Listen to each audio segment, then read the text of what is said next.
인도 조선소는 8년이 걸립니다. 하지만 한국은 2년이면 충분합니다. 이 한마디에 인도의 70년 자존심이 산산조각 났습니다. 중국의 침공이 코앞인데 혈맹 러시아는 우크라이나 전쟁 때문에 부품조차 주지 못하는 상황. 우리를 도울 나라가 없습니다. 그때 한국이 보여준 큰 그림은 단순한 무기 판매가 아니었습니다. 동쪽의 한국과 서쪽의 인도가 중국을 포위한다. 미국 펜타곤조차 천재적이다라며 극찬한 한국의 극비 전략을 지금 공개합니다. 말도 안 돼. 이건 분명 오류야. 저는 떨리는 손으로 모니터를 톡톡 쳤습니다. 전 세계 2위라는 서방 함정들이 전멸했는데 고작 한국 함정 따위가 중국을 막아냈다고? 저는 비크람 중령 인도 해군 전략기획부 소속입니다. 제 임무는 단순했어요. 중국 해군이 인도양에 진출할 경우 우리가 얼마나 버틸 수 있는지 계산하는 것. 그런데 결과가 너무 충격적이었습니다. 화면 속 붉은 선들이 인도양을 가로질렀습니다. 중국 해군의 진출 경로였어요. 스리랑카 한반토타 항구, 파키스탄 과다르 항구, 미얀마 차우표 항구, 세 곳에서 동시에 출발한 중국 함대가 인도양 한가운데로 모여들었습니다. 우리 인도 해군의 대응을 나타내는 파란 점들이 움직이기 시작했습니다. 처음에는 괜찮았어요. 우리 함정들이 중국 함대를 포위했고 봉쇄선을 형성했습니다. 하지만 문제는 그 다음이었습니다. 하루가 지나고 이틀이 지나고 사흘이 지났습니다. 파란 점들이 하나씩 흐릿해지기 시작했어요. 연료가 떨어진 겁니다. 정비가 필요한 함정들이 속출했습니다. 7일째 되는 날 봉쇄선에 큰 구멍이 뚫렸습니다. 중국 함대가 유유히 빠져나갔습니다. 이럴 리 없어. 저는 시뮬레이션을 다시 돌렸습니다. 이번에는 서방 함정들을 추가했어요. 프랑스제 스콜펜급 잠수함, 러시아제 타라르급 호위함, 영국에서 도입할 예정인 26형 호위함까지 우리가 보유하거나 도입 예정인 모든 함정을 투입했습니다. 결과는 조금 나아졌습니다. 봉쇄선이 열하루를 버텼어요. 하지만 결국 무너졌습니다. 서방 함정들도 정비 주기가 짧았고 부품 수급에 시간이 걸렸습니다. 중국 함대는 이번에도 빠져나갔습니다. 커피를 한 모금 마시려는데 손이 떨렸습니다. 잔을 내려놓고 키보드에 손을 올렸어요. 마지막 시나리오였습니다. 사실 이건 상관인 아디트야 제독께서 농담처럼 던진 말씀이었어요. 비크람, 요즘 한국 무기가 잘 나간다더군. 혹시 한국 함정으로도 한번 돌려보게나. 저는 그때 비웃으며 대답했습니다. 제독님, 한국이요? 그건 좀 실전 경험도 변변찮은 나라 아닙니까? 러시아나 프랑스 함정도 모자란 판에 한국산은 더더욱 말이 안 됩니다. 아디트야 제독께서 웃으셨어요. 그래도 데이터는 넣어보게. 시뮬레이션이니까 말이야. 저는 마지못해 고개를 끄덕였습니다. 솔직히 시간 낭비라고 생각했어요. 한국 함정이라니. 우리 인도 해군이 70년 동안 의지해온 러시아와 프랑스, 영국의 함정들도 부족한데 고작 몇십 년 역사의 한국 해군 장비가 무슨 소용이 있겠습니까? 하지만 지금은 달랐습니다. 2번이나 실패한 시뮬레이션 앞에서 저는 절박했어요. 데이터베이스를 뒤져서 한국산 함정 재원을 찾았습니다. 광개토대왕급 구축함, 장보고급 잠수함, 천왕봉급 보급함. 생소한 이름들이었습니다.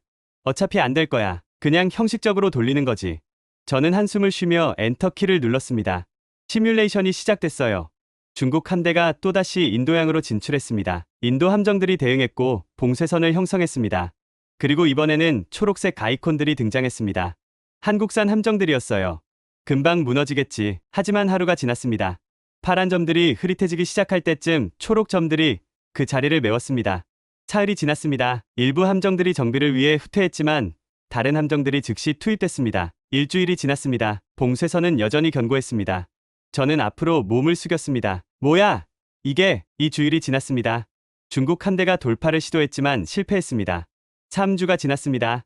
중국 함정들의 연료가 떨어지기 시작했어요. 30날째 중국 함대가 철수했습니다. 저는 화면을 멍하니 바라봤습니다.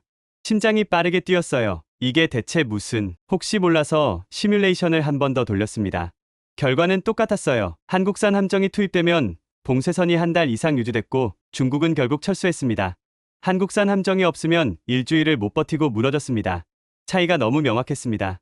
저는 데이터를 자세히 들여다봤어요. 한국산 함정들의 가동률이 유난히 높았습니다.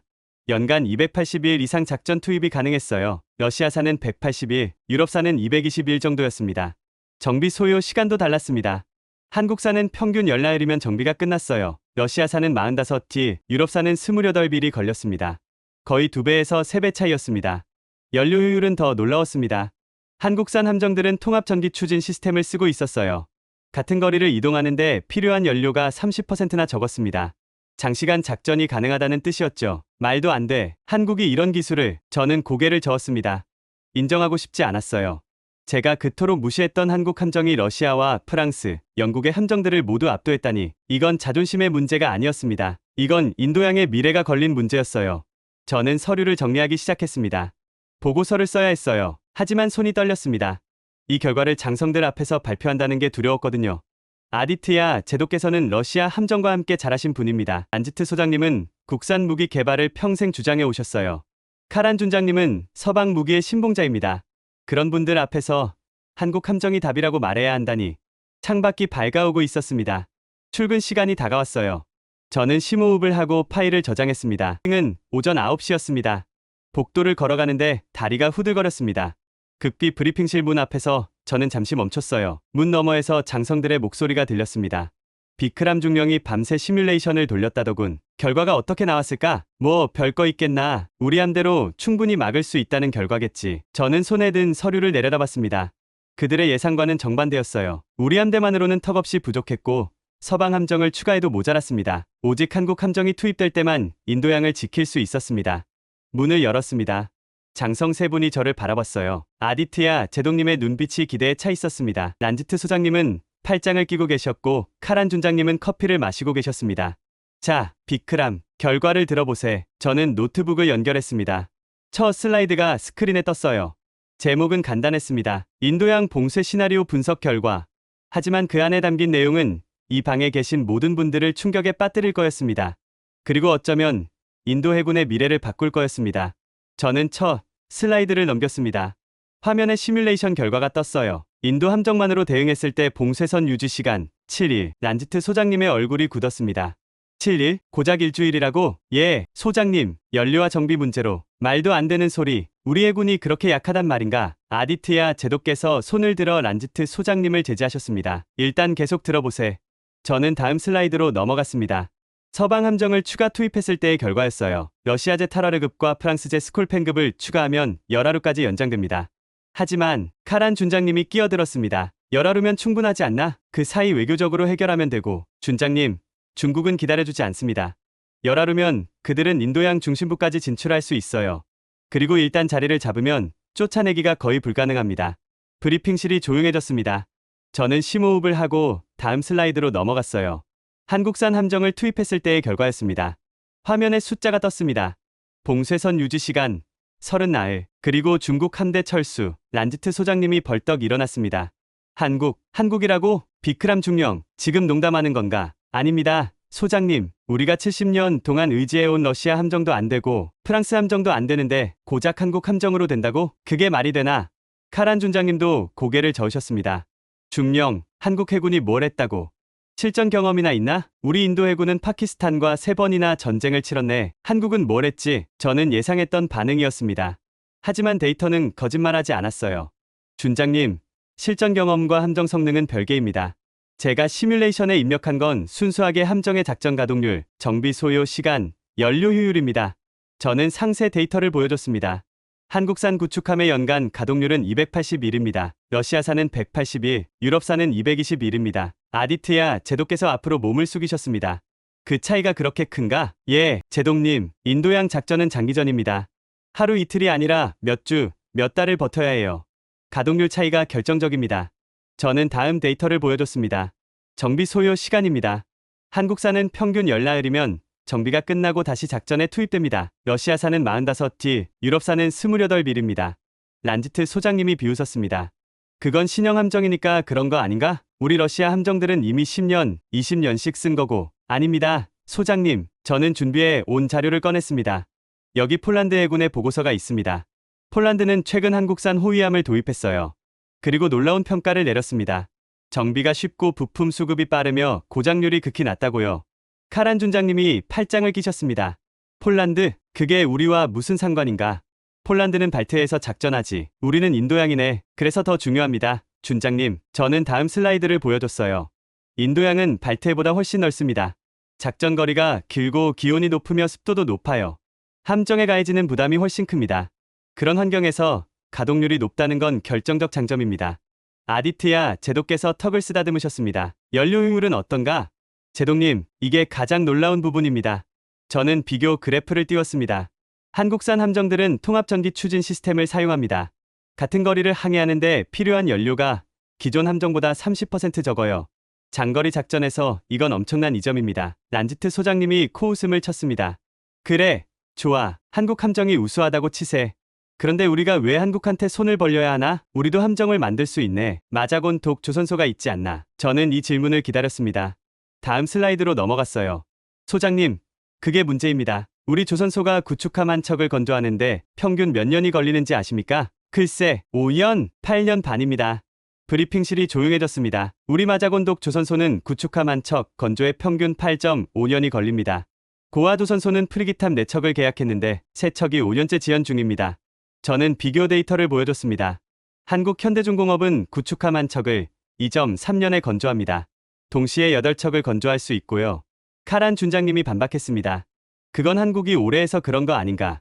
우리도 경험을 쌓으면, 준장님, 시간이 없습니다. 저는 마지막 슬라이드를 띄웠습니다. 중국 해군 기지 위성 사진이었어요. 이게 최근에 찍힌 사진입니다. 스리랑카 한반토타, 파키스탄 과다르, 미얀마 차오퓨, 세 곳 모두에서 중국 해군 기지가 확장되고 있습니다. 저는 확대된 이미지를 보여줬습니다. 분석 결과 중국은 18개월 안에 이 세 기지를 동시에 가동할 수 있습니다. 그때가 되면 인도양은 중국의 바다가 됩니다. 아디트야 제도께서 심각한 표정으로 물으셨습니다.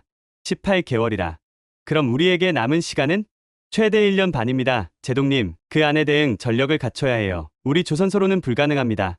8년이 걸리니까요. 란지트 소장님이 주먹으로 탁자를 쳤습니다. 그렇다고 한국한테 손을 벌리란 말인가? 우리 자존심은 어떻게 되고? 소장님, 저는 소장님을 똑바로 바라봤습니다. 자존심으로는 인도양을 지킬 수 없습니다. 중국 한 대가 인도양을 장악하면 우리 무역로가 끊깁니다.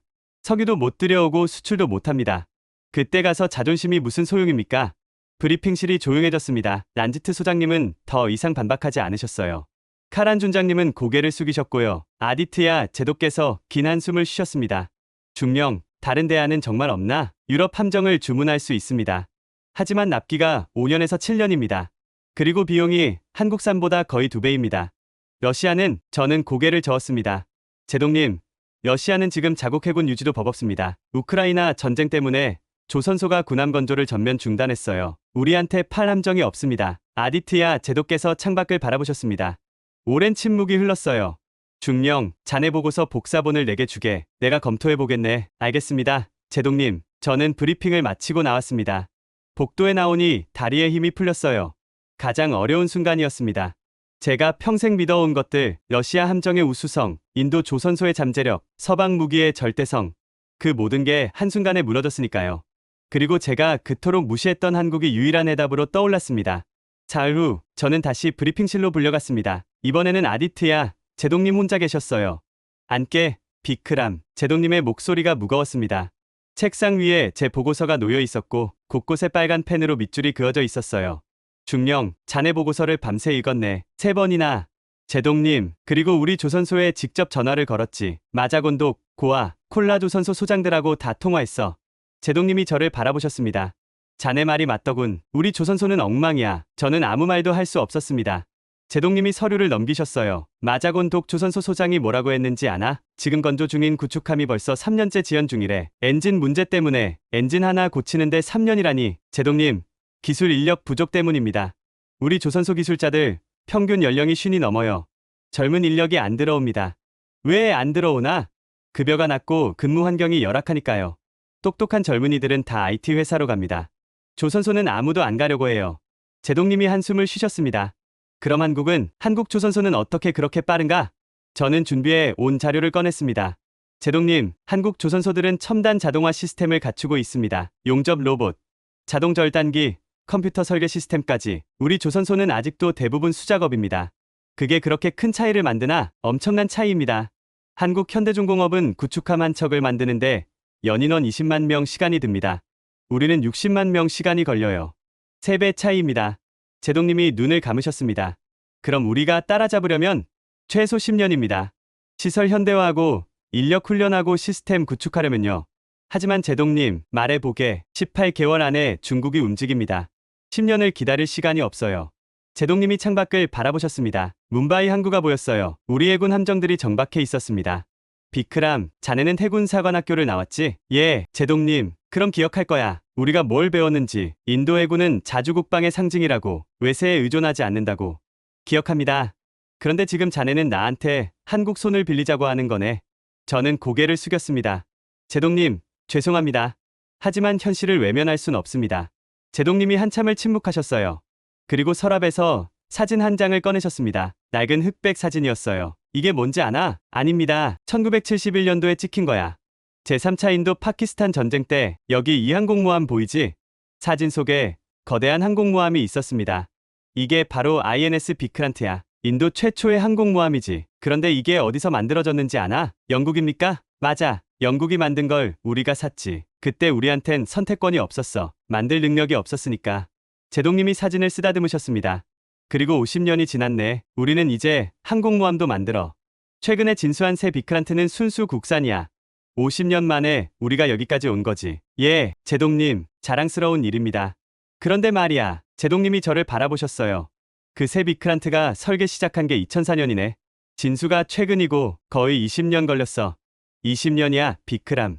저는 침묵했습니다. 한국은 그 시간에 뭘 했을까? 자네가 조사해봤나? 예, 제동님, 저는 자료를 펼쳤습니다. 한국은 같은 기간에 구축함 12척, 잠수함 9척, 호위함 18척을 건조했습니다. 12척. 그리고 제동님, 더 놀라운 게 있습니다. 뭔가? 한국은 이제 항공모함도 만들고 있어요. 경항공모함인데 우리 비크란트보다 작지만 건조 속도는 훨씬 빠릅니다. 제동님이 고개를 떨궜습니다. 우리는 20년 걸렸는데 제동님, 이게 현실입니다. 우리가 인정하기 싫어도. 제동님이 자리에서 일어나셨어요. 창가로 걸어가셔서 항구를 내려다보셨습니다. 비크람, 내가 해군에 들어온 게 1978년이네. 그때 나는 젊었고 인도는 약했어. 우리는 영국한테도 배우고 러시아한테도 배웠지. 창피했지만 어쩔 수 없었어. 제동님, 그리고 50년 가까이 지났네. 우리는 이제 강국이야. 세계 4대 해군이고 수함도 있어. 자랑스럽지. 제동님이 돌아서셨습니다. 그런데 지금 또다시 누군가한테 배워야 한다니. 그것도 한국한테. 솔직히 말하면 자존심이 상하네. 저는 조심스럽게 말씀드렸습니다. 제동님, 하지만 배우는 건 수치가 아닙니다. 배우지 않고 망하는 게 진짜 수치죠. 제동님이 씁쓸하게 웃으셨어요. 자네 말이 맞아. 그걸 머리로는 아는데 가슴이 받아들이질 않네. 제동님, 한국도 과거엔 우리한테 배웠습니다. 1970년대에 한국 해군 장교들이 인도에 와서 연수를 받았어요. 우리가 선배였죠. 그런데 이제 상황이 바뀐 겁니다. 제동님이 고개를 끄덕이셨습니다. 그렇게 생각하니 조금 낫군. 우리가 가르쳤던 학생이 이제 우리를 가르치는 거니까. 예, 제동님. 제동님이 책상으로 돌아오셨어요. 비크람, 자네 보고서에 폴란드 사례가 있더군. 폴란드가 한국하고 어떻게 협력했는지 자세히 조사해보게. 그리고 일주일 안에 추가 보고서를 올리게. 알겠습니다. 제동님, 저는 일어서려다가 제동님의 목소리에 멈췄습니다. 비크람, 예, 제동님, 자네가 옳은 일을 하고 있네. 하지만 앞으로 더 힘들 거야. 란지트 소장이나 카란 준장 같은 사람들을 설득해야 하니까. 감당하겠습니다. 그리고 무엇보다 제동님이 무거운 표정으로 말씀하셨어요. 정치인들을 설득해야 해. 국방부 장관, 외교부, 총리실까지. 그들은 우리보다 훨씬 고집이 세지. 각오하게. 예, 제동님, 저는 브리핑실을 나왔습니다. 복도를 걸으며 생각했어요. 제동님 말씀이 맞습니다. 이건 시작에 불과해요. 인도 전체를 설득해야 합니다. 우리가 한국에 도움이 필요하다고. 우리 혼자서는 안 된다고. 그리고 그 첫 단계는 폴란드였습니다. 제동님께서 지시하신 대로 폴란드가 한국과 어떻게 협력했는지 철저히 조사해야 했어요. 그들의 성공 사례가 우리의 설득 무기가 될 테니까요. 데이터는 거짓말하지 않으니까요. 시뮬레이션은 분명했습니다. 한국 없이는 인도양을 지킬 수 없어요. 일주일 안에 완벽한 보고서를 만들어야 했습니다. 일주일 후, 저는 폴란드에 관한 모든 자료를 모았습니다. 그리고 놀라운 사실들을 발견했어요. 다시 브리핑실이었습니다. 이번에는 란지트 소장님과 카란 준장님도 함께였어요. 아디트야, 제동님이 시작을 알리셨습니다. 자, 비크람, 폴란드 이야기를 들어보세. 저는 첫 슬라이드를 띄웠습니다. 폴란드 지도였어요. 폴란드는 러시아와 국경을 맞댄 나라입니다. 생존이 걸린 나라죠. 그런 나라가 무기를 선택할 때 감정으로 합니까? 데이터로 합니까? 란지트 소장님이 대답했습니다. 당연히 데이터로 하겠지. 맞습니다. 그래서 폴란드의 선택이 중요합니다. 저는 다음 슬라이드로 넘어갔어요. 폴란드는 지난 3년간 한국산 무기를 대량으로 도입했습니다. K 전차 180대, K9 자주포 600문, FA-50 전투기 48대. 그리고 저는 강조했습니다. 한국산 호위함 3척을 추가 발주했습니다. 카란 준장님이 끼어들었습니다. 전차야 그럴 수 있지. 하지만 함정은 다르지 않나? 해군 함정은 훨씬 복잡하고 민감한 장비인데. 그래서 더 의미가 있습니다. 준장님, 저는 폴란드 해군 평가서를 보여줬어요. 폴란드 해군이 한국산 호위함을 선택한 이유가 여기 나와 있습니다. 첫째, 정비 인프라가 뛰어나다. 둘째, 기술 이전이 신속하다. 셋째, 업그레이드가 용이하다. 그게 실제로 증명됐나? 예, 준장님, 저는 나토 훈련 보고서를 펼쳤습니다. 최근 발트해에서 나토 해군 연합 훈련이 있었습니다. 폴란드가 도입한 한국산 호위함이 참가했어요. 결과는 충격적이었습니다. 어떻게 훈련 기간 열나흘 동안 단 한 번도 기계적 결함이 없었습니다. 가동률 100%였어요. 반면 일부 유럽산 함정들은 중간에 정비를 위해 복귀해야 했습니다. 란지트 소장님이 미간을 찌푸렸습니다. 그건 신형이라서 그런 거 아닌가? 아닙니다, 소장님. 저는 추가 자료를 보여줬어요. 폴란드는 한국산 함정을 3년째 운용 중입니다. 3년 동안의 누적 데이터가 있어요. 평균 가동률이 92%를 넘습니다. 이건 신형 효과가 아니라 설계와 제조 품질의 차이입니다. 아디트야, 제독께서 물으셨습니다. 다른 나라 사례는 없나? 많습니다. 제독님, 저는 다음 슬라이드들을 빠르게 넘겼어요. 호주 해군은 한국산 보급함 3척을 운용 중입니다. 호주 해군 참모총장이 뭐라고 했는지 아십니까? 인도 태평양 작전 범위를 40% 확장시켰다고 했어요. 40%? 예, 한국산 보급함은 연료 효율이 뛰어나고 보급 속도가 빠릅니다. 같은 연료로 더 먼 거리를 갈 수 있어요. 저는 계속 설명했습니다. 필리핀 해군은 한국산 호위함 2척을 도입했습니다. 남중국해에서 중국 해경선과 대치할 때 결정적 역할을 했어요. 필리핀 국방부 장관이 공개적으로 감사를 표했습니다. 카란 준장님이 고개를 가로저었습니다. 필리핀이야, 작은 나라니까. 우리는 다르네. 우리는 세계 4대 해군이야. 준장님, 저는 조심스럽게 말씀드렸습니다. 필리핀이 작은 나라라서가 아닙니다. 필리핀은 중국과 직접 맞서야 하는 나라예요. 생존이 걸린 문제죠.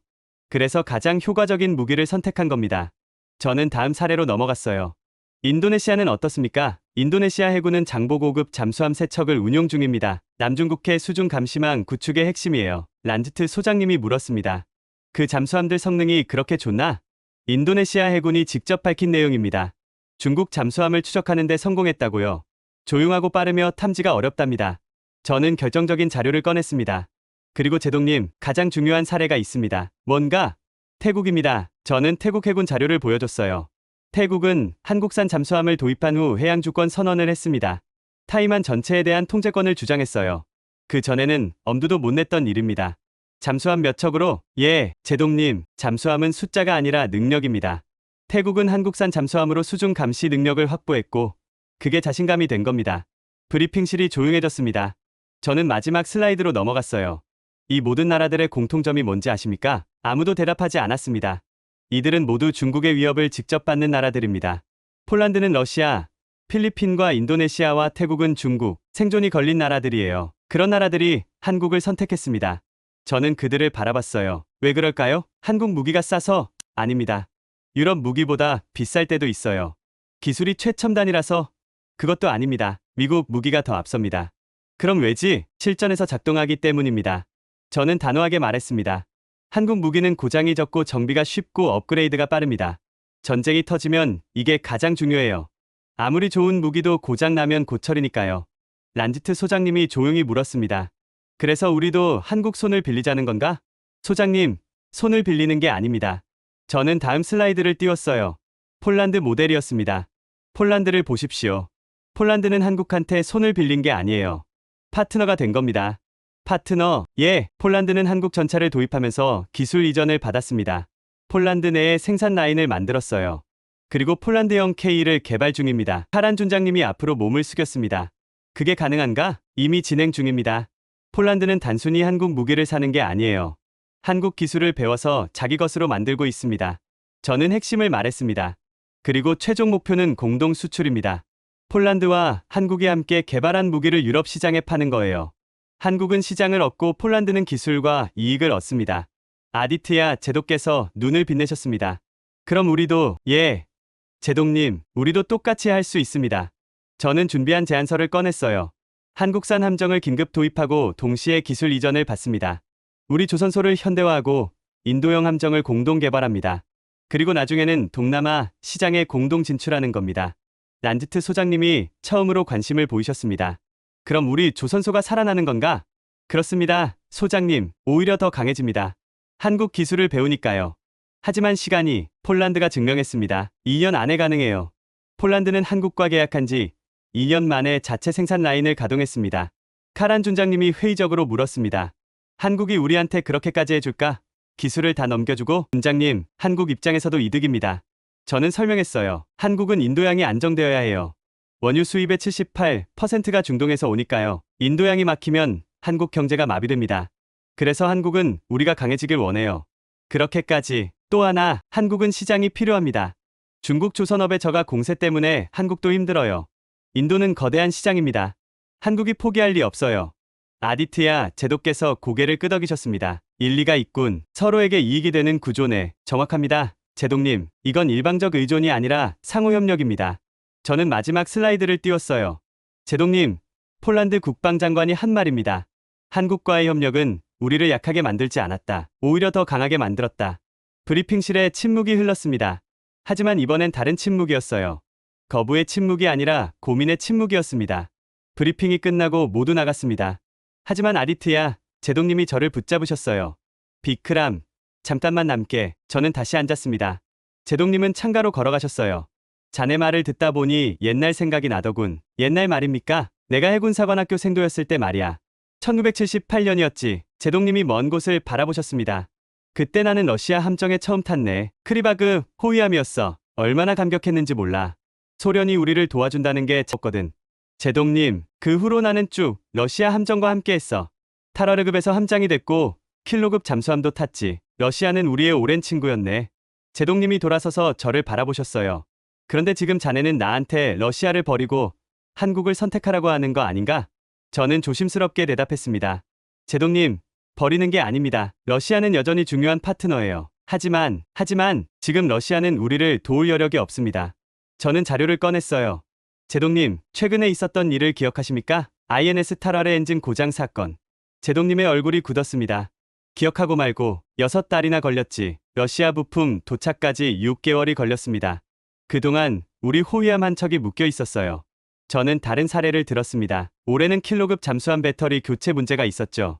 러시아 공장이 가동을 중단해서 무기한 연기됐습니다. 우크라이나 전쟁 때문이지. 맞습니다. 그리고 그게 문제예요.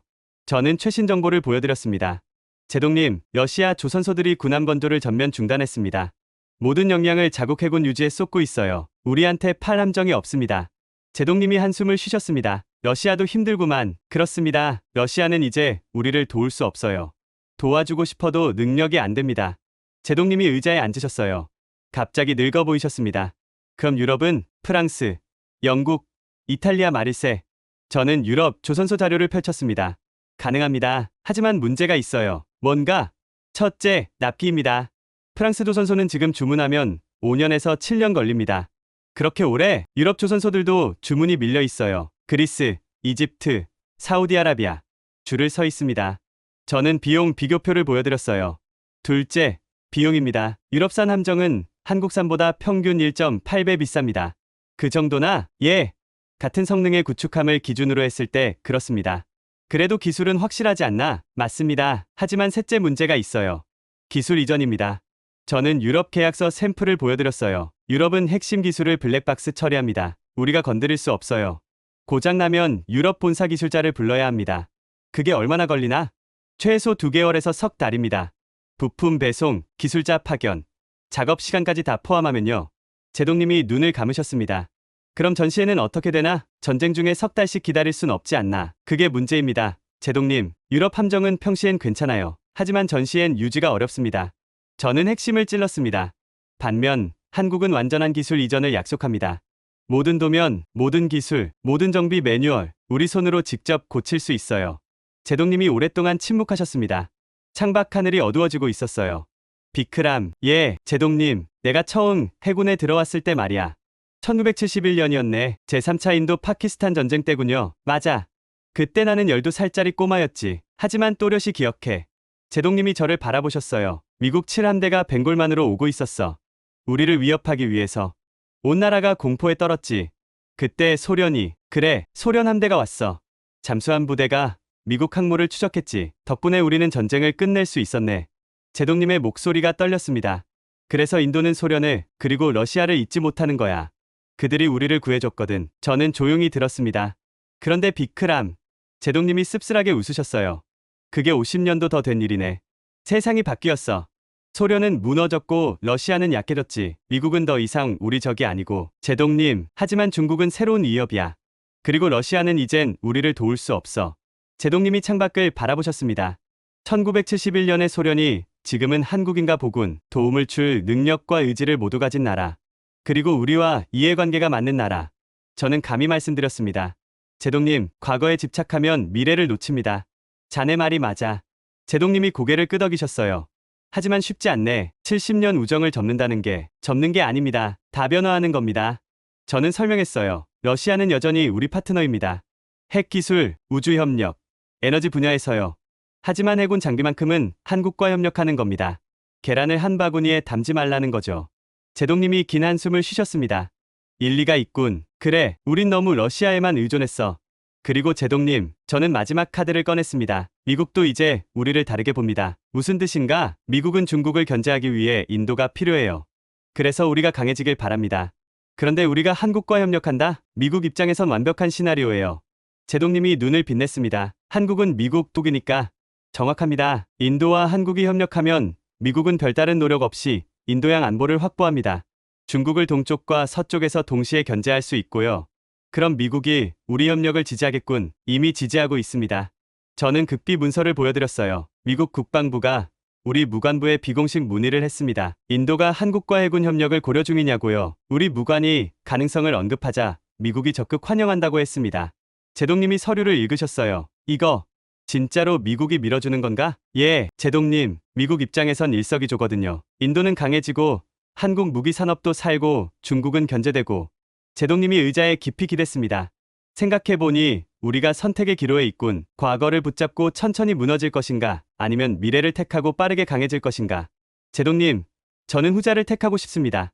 나도 그래야 한다는 걸 알아. 하지만 제동님이 잠시 망설이셨어요. 정치인들을 설득하는 게 문제야. 특히 러시아파들, 그들은 절대 쉽게 동의하지 않을 거네. 각오하고 있습니다.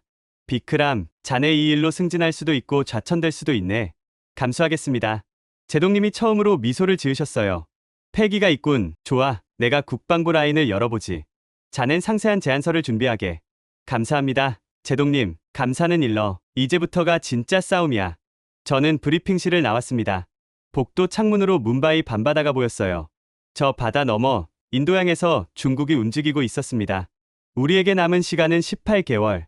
그 안에 인도 정보 전체를 설득해야 했습니다. 2주일 후 저는 놀라운 문서를 입수했습니다. 우리 조 대사관 무관부가 극비로 입수한 한국 국방부 내부 보고서였어요. 제목은 인도 태평양 해양 파트너십이었습니다. 저는 밤새 그 문서를 읽었습니다. 그리고 충격을 받았어요. 한국이 인도를 바라보는 시각이 우리 생각과 완전히 달랐거든요. 다음날 아침, 저는 긴급 브리핑을 요청했습니다. 아디트야 제동님과 란지트 소장님, 카란 준장님이 모였어요. 무슨 일인가? 그람, 긴급 브리핑이라니. 저는 한국 문서를 펼쳤습니다. 제동님, 한국이 왜 우리와 협력하려는지 알게 됐습니다. 말해보게. 한국은 인도양이 절실합니다. 우리보다 더 절실해요. 란지트 소장님이 의아해했습니다. 뭐? 한국이 인도양을? 한국은 동아시아 국가인데. 그래서입니다, 소장님. 저는 첫 데이터를 보여줬어요. 한국의 원유 수입 78%가 중동에서 옵니다. 전부 인도양을 거쳐요. 인도양이 막히면 한국 경제가 석 달 안에 마비됩니다. 그 정도인가? 예, 한국은 석유가 한 방울도 안 나오는 나라입니다. 전적으로 수입에 의존해요. 그런데 중국이 인도양을 장악하면? 카란 준장님이 대답했습니다. 중국이 한국 목줄을 쥐는 거군. 정확합니다. 그래서 한국은 인도양이 안정되어야 해요. 생존 문제예요. 저는 한국 보고서의 핵심 부분을 읽어줬습니다. 여기 한국 국방부 분석관이 쓴 글입니다. 인도는 인도양의 자연스러운 수호자다. 인도가 강해야 인도양이 안정된다. 따라서 한국은 인도의 해군력 강화를 적극 지원해야 한다. 아디트야 제도께서 앞으로 몸을 숙이셨습니다. 그들이 정말 그렇게 생각하나? 예, 제동님. 그리고 구체적인 계획도 있습니다. 저는 다음 페이지를 넘겼어요. 한국은 인도양 연안 국가들과 해양 파트너십을 구축하려고 합니다. 인도, 인도네시아, 방글라데시, 스리랑카, 오만, 이들과 협력해서 중국을 견제하는 겁니다. 그 중심에 인도가 있고, 맞습니다. 한국은 인도를 인도양 파트너십의 핵심으로 봅니다. 란지트 소장님이 회의적으로 말했습니다. 그렇게 말하지만 결국 장사 아닌가? 우리한테 무기 팔려고. 저는 예상했던 질문이었습니다. 소장님, 물론 장사입니다. 하지만 장사는 서로에게 이익이 될 때 지속됩니다. 저는 한국조선산업 보고서를 꺼냈어요. 한국조선업이 지금 위기입니다. 중국 조선소들이 저가 공세를 펴고 있거든요. 상업용 선박 시장에서 한국이 밀리고 있어요. 그래서 한국은 고부가 가치 시장으로 가야 합니다. 바로 군함이에요. 군함은 중국이 함부로 못 만들어요. 기술도 필요하고 신뢰도 필요하니까. 저는 다음 슬라이드를 보여줬습니다. 한국 조선소들의 생존 전략이 군함 수출입니다. 그리고 가장 큰 잠재 시장이 어디겠습니까? 카란 준장님이 대답했습니다. 인도, 맞습니다. 인도는 앞으로 20년간 함정 60척 이상을 건조할 계획이에요. 어마어마한 시장입니다. 저는 핵심을 말했습니다. 한국 입장에서 인도는 고객이 아니라 동맹입니다. 인도가 강해져야 인도양이 안정되고 인도양이 안정되어야 한국이 산다. 그리고 인도가 함정을 계속 만들어야 한국 조선소가 산다. 아디트야 제독께서 고개를 끄덕이셨습니다. 이해관계가 완벽하게 맞아떨어지는군. 예, 제독님, 이건 일방적 거래가 아니에요. 상호 의존 구조입니다. 저는 한국의 대중국 전략 부분을 펼쳤어요. 그리고 더 중요한 게 있습니다. 한국의 대중국 견제 전략이에요. 말해보게, 한국은 중국과 경제적으로 긴밀합니다. 최대 교역국이에요. 하지만 동시에 중국을 가장 두려워하는 나라이기도 합니다. 저는 지도를 펼쳤습니다. 한국은 중국을 육지에서 견제할 수 없어요. 북한이 가로막고 있으니까. 하지만 바다에서는 가능합니다. 어떻게? 인도양에서 중국을 압박하는 겁니다. 인도가 인도양에서 중국을 견제하면 중국은 양면 전선에 시달립니다. 동중국해에서는 한국과 일본, 인도양에서는 인도. 카란 준장님이 감탄했습니다. 치밀하군. 한국은 전략적으로 사고합니다. 단기 이익이 아니라 장기 생존을 봐요. 저는 한국의 실적 부분을 보여줬습니다. 그리고 한국은 말만 하지 않습니다. 이미 실행하고 있어요. 어떻게? 필리핀을 보십시오. 저는 필리핀 사례를 띄웠어요. 한국은 필리핀의 호세 리살급 포위함 2척을 팔았습니다. 그리고 필리핀 해군 장교들을 한국으로 데려가서 훈련시켰어요. 전술도 가르치고 정비도 가르쳤습니다. 그 결과는 필리핀 호위함이 남중국해에서 중국 해경선과 대치했습니다. 그리고 밀리지 않았어요. 중국 해경선이 물러났습니다. 란지트 소장님이 놀라워했습니다. 필리핀이 중국을 밀어냈다고? 예, 한국산 호위함 덕분이었어요. 필리핀 대통령이 공개적으로 한국에 감사를 표했습니다. 저는 다음 사례로 넘어갔습니다. 인도네시아는 어떻습니까? 한국산 장보고급 잠수함으로 중국 잠수함을 추적했어요. 남중국해에서 중국의 수중 활동을 감시하고 있습니다. 효과가 있나? 중국이 인도네시아 수역에서 조심하기 시작했습니다. 더 이상 함부로 못 들어와요. 저는 태국 사례도 보여줬어요. 태국도 한국산 잠수함 도입 후 자신감을 얻었습니다. 타이만 전체에 대한 주권을 선언했어요. 아디트야 제독께서 감탄하셨습니다. 한국이 조용히 중국 포위망을 만들고 있었군. 정확합니다. 제독님. 그리고 그 포위망의 가장 중요한 고리가 인도입니다. 저는 지도에 선을 그었어요. 필리핀, 인도네시아, 태국은 동남아입니다. 하지만 인도양까지는 못 미쳐요. 인도양을 막으려면 인도가 필요합니다. 그래서 한국이 우리를 원하는 거군. 예, 인도가 인도양을 지키면 한국의 포위망이 완성됩니다. 중국은 동쪽으로는 한국과 일본, 남동쪽으로는 필리핀과 인도네시아, 서쪽으로는 인도에게 맡기는 거예요.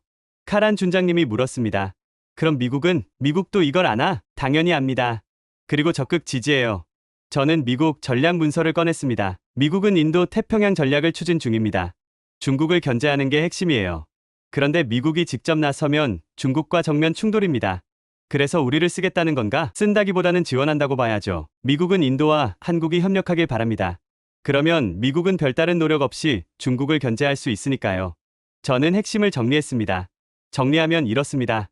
한국은 인도양 안보가 필요해요. 인도는 함정과 기술이 필요하고요. 미국은 중국 견제가 필요합니다. 세 나라의 이해관계가 완벽하게 일치해요. 아디트야 제독께서 감탄하셨습니다. 삼각 동맹이군. 공식적 동맹은 아니지만 사실상 그렇습니다. 란지트 소장님이 조심스럽게 물었습니다. 그럼 중국이 가만히 있겠나? 우리가 한국하고 손잡으면 중국이 보복하지 않을까? 좋은 질문입니다. 소장님, 저는 중국 반응 분석 자료를 펼쳤어요. 중국은 이미 우리를 경계하고 있습니다. 인도가 강해지는 걸 원하지 않아요. 하지만 중국이 할 수 있는 게 별로 없습니다. 왜? 중국은 인도와 전면전을 할 수 없어요. 경제적으로 너무 엮여 있거든요. 그리고 인도는 핵 보유국입니다. 함부로 건드릴 수 없어요. 저는 다음 페이지를 넘겼습니다. 중국이 할 수 있는 건 경제 압박 정도예요. 하지만 그것도 제한적입니다. 인도 시장을 잃으면 중국도 손해니까요. 카란 준장님이 고개를 끄덕였습니다. 그럼 우리가 한국과 협력해도 큰 리스크는 없다는 건가? 오히려 반대입니다. 협력하지 않는 게 리스크예요. 저는 최악의 시나리오를 보여줬습니다. 만약 우리가 한국과 협력하지 않으면 어떻게 될까요? 18개월 후 중국이 인도양에 진출합니다. 우리는 막을 수 없어요. 인도양은 중국 바다가 됩니다. 그럼 우리 무역로가 중국 손에 들어갑니다. 석유도 중국 허락을 받아야 들여오고 수출도 중국 눈치를 봐야 해요. 그게 진짜 최악입니다. 브리핑실이 조용해졌습니다. 아디트야 제독께서 긴 한숨을 쉬셨어요. 비크람, 자네 말을 들으니 우리에게 선택권이 별로 없군. 솔직히 말씀드리면 그렇습니다. 제독님, 한국과 협력하거나 중국에게 굴복하거나 그게 현실입니다. 제독님이 란지트 소장님과 카란 준장님을 바라보셨어요. 두 분은 어떻게 생각하시나? 란지트 소장님이 먼저 대답했습니다. 제독님, 저는 여전히 자주국방을 믿습니다. 하지만 시간이 없다는 것도 압니다. 차선책으로 한국과의 협력을 받아들이겠습니다. 카란 준장님도 고개를 끄덕였어요. 저도 마찬가지입니다. 유럽 무기를 선호하지만 납기와 비용을 생각하면 한국이 현실적입니다. 아디트야 제독께서 결단을 내리셨습니다. 좋아. 비크람, 한국과의 협력 방안을 구체화하게. 폴란드 모델을 참고해서 인도형 모델을 만들어보게. 알겠습니다. 제독님, 그리고 이 주일 안에 국방부 장관께 보고할 수 있게 준비하게. 예, 제독님, 저는 브리핑실을 나왔습니다. 드디어 첫 관문을 통과했어요. 해군 내부를 설득했습니다. 하지만 진짜 싸움은 이제부터였습니다. 정치인들이 남아 있었거든요. 일주일간 저는 폴란드 모델을 철저히 분석했습니다. 그리고 인도형 협력 모델을 설계했어요. 국방부 장관 보고 전날 아디트야 제독님이 저를 부르셨습니다. 비크람, 내일 장관님께 뭐라고 말할 건가? 폴란드 사례를 중심으로 설명하겠습니다. 구체적으로 저는 준비한 프레젠테이션을 보여드렸어요. 폴란드는 단순히 한국 무기를 산 게 아닙니다. 전략적 파트너십을 맺었어요. 어떻게 단계별로 진행됐습니다. 저는 폴란드 모델을 설명했습니다. 1단계, 긴급 전력 확보. 폴란드는 K 전차 180대를 급히 들여왔어요. 러시아 위협에 즉각 대응하기 위해서죠. 그게 얼마나 걸렸나? 계약부터 인도까지 24개월이었습니다. 2년? 예, 제독님, 유럽산이었으면 최소 5년 걸렸을 겁니다. 저는 다음 단계로 넘어갔어요. 2단계, 기술 이전과 현지 생산. 한국은 폴란드에 생산 라인을 만들어줬습니다. 폴란드 땅에서 K를 만들 수 있게요. 기술을 다 넘겨줬나? 핵심 기술까지 전부 넘겼습니다. 설계도, 생산 공정, 정비 매뉴얼 모두요. 아디트야 제독께서 놀라셨어요. 그렇게까지 한국이 손해 아닌가? 오히려 이득입니다. 폴란드가 직접 생산하면 폴란드가 부품을 계속 사니까요. 한국 부품 공급사들이 장기 계약을 따냅니다. 아, 그런 구조군. 3단계, 공동 개발입니다. 저는 가장 중요한 부분을 설명했어요. 폴란드는 K를 그대로 쓰지 않았어요. 폴란드 환경에 맞게 개량했습니다. KPL이라고 불러요. 폴란드형 K죠. 폴란드가 개량했다고? 한국과 함께요. 한국이 기술을 주고 폴란드가 요구사항을 내면 같이 개발하는 겁니다. 그럼 폴란드 기술자들이 배우는 거네. 정확합니다. 그게 핵심이에요. 폴란드는 한국한테 물고기를 받은 게 아니라 물고기 잡는 법을 배운 겁니다. 저는 마지막 단계를 보여줬습니다. 4단계, 공동 수출. 폴란드와 한국이 함께 개발한 K, PL을 유럽 시장에 팔 계획입니다. 둘이 나눠 먹는 건가? 예, 한국은 유럽 시장 진출 기회를 얻고 폴란드는 기술과 수익을 얻습니다. 아디트야 제독께서 고개를 끄덕이셨어요. 윈윈이군. 그렇습니다. 그래서 폴란드 국방장관이 한 말이 인상적이에요.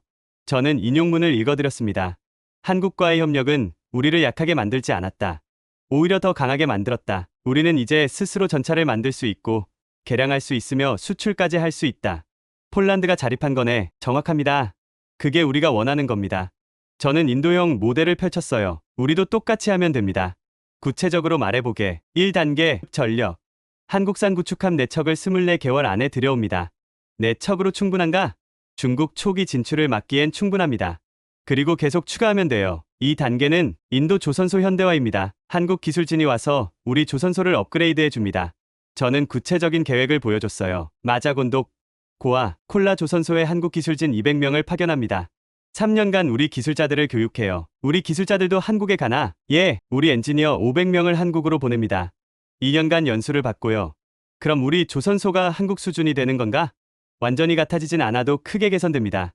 납기를 절반으로 줄일 수 있어요. 저는 3단계를 설명했습니다. 3단계, 공동 설계. 인도양에 특화된 차기 구축함을 한국과 같이 만듭니다.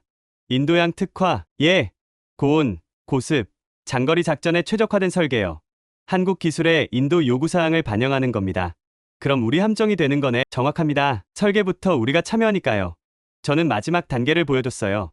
4단계, 생산 분할. 완성된 설계로 한국이 40%, 인도가 60%를 생산합니다. 왜 우리가 더 많이? 우리 조선소를 살리기 위해서죠. 그리고 일자리도 만들고요. 아디트야 제독께서 감탄하셨습니다. 이거 생각보다 우리한테 유리하군. 제독님, 이건 종속이 아니라 협력입니다.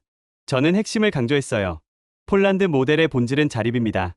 처음엔 도움을 받지만 결국 스스로 할 수 있게 되는 거예요. 시간은 얼마나? 5년입니다. 5년 후면 우리가 독자적으로 함정을 건조할 수 있어요. 우리 조선소만으로 한국 기술을 배웠으니 가능합니다.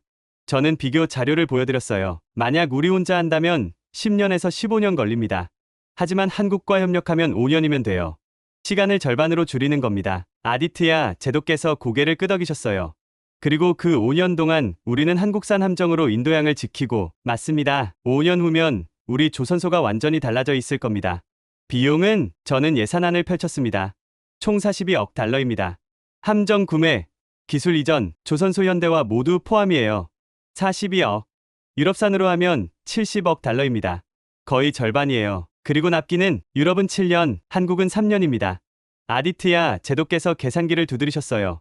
비용은 절반, 시간도 절반이군. 그렇습니다. 그래서 폴란드가 선택한 겁니다. 저는 마지막 설득을 했어요. 제독님, 폴란드는 나토 회원국입니다. 유럽 무기를 쓰는 게 자연스러워요. 하지만 그들도 한국을 택했습니다. 왜? 효율 때문입니다. 빠르고 싸고 좋으니까요. 감정이 아니라 이성으로 선택한 겁니다. 우리도 그래야 한다는 거지. 제독님, 우리는 이미 시간을 많이 잃었어요. 더 늦으면 중국이 인도양을 먼저 차지합니다. 아디트야 제독께서 서류를 덮으셨어요. 좋아, 내일 장관님께 이대로 보고하게. 나도 함께 가지. 감사합니다, 제독님. 하지만 비크람. 제독님이 심각한 표정으로 말씀하셨어요. 장관님은 정치인이네. 우리처럼 군사 논리로만 움직이지 않아. 정치적 고려가 크지. 알고 있습니다. 특히 러시아파들이 문제야. 그들은 한국 협력을 러시아 배신으로 볼 거네. 어떻게 대응하면 될까요? 러시아를 버리는 게 아니라 다변화하는 거라고 강조하게. 러시아와는 여전히 다른 분야에서 협력한다고. 알겠습니다. 저는 브리핑실을 나왔습니다. 내일이면 국방부 장관을 만납니다. 인도 해군의 미래가 결정되는 순간이었어요. 복도를 걸으며 저는 다짐했습니다. 반드시 설득하겠다고. 인도양은 우리 바다고 우리가 지켜야 한다고. 다음날 아침, 저는 뉴델리 국방부 청사에 도착했습니다. 거대한 건물이 아침 햇살을 받아 빛났어요. 아디트야 제독님과 함께 장관 집무실로 들어갔습니다. 나지브 국방장관이 책상에 앉아 계셨어요. 그 옆에는 외교부 차관도 함께였습니다. 아디트야 제독, 그리고 비크람 중령입니다. 장관님. 그래, 안케드. 나지브 장관은 50대 중반의 노련한 정치인이었습니다. 날카로운 눈빛이 저를 훑었어요. 자네가 그 유명한 시뮬레이션을 돌린 보고서 읽어봤네. 감사합니다, 장관님. 감사할 일이 아니야. 자네 보고서 때문에 내가 머리가 아프거든. 나지브 장관이 서류를 탁 쳤습니다. 한국과 협력하자고? 솔직히 말하지. 이건 정치적 자살이네. 야당이 뭐라고 하겠나. 인도가 한국 손을 빌린다고 난리가 날 거야. 장관님, 그리고 러시아와의 관계는 70년 우방을 벌이는 겁니까? 외교부 차관이 끼어들었습니다. 장관님 말씀이 맞습니다. 러시아는 우리의 전통적 파트너예요. 이 협력안이 알려지면 모스크바가 어떻게 반응할지. 아디트야 제독께서 나섰습니다. 장관님, 러시아를 버리는 게 아닙니다. 다변화하는 겁니다. 다변화? 들리기엔 좋지만 러시아가 그렇게 받아들일까? 저는 조심스럽게 입을 열었습니다. 장관님, 러시아는 지금 우리를 도울 수 없습니다. 우크라이나 전쟁 때문에 러시아 조선소가 군함 건조를 전면 중단했어요. 자국 해군 유지도 벅찹니다. 저는 자료를 펼쳤습니다. 최근에 우리가 주문한 프리기탐 2척, 납기가 무기한 연기됐습니다. 러시아가 만들 수 없다고 했어요. 나지브 장관의 표정이 굳었습니다. 그건 처음 듣는군. 해군 내부에서만 알고 있던 사실입니다.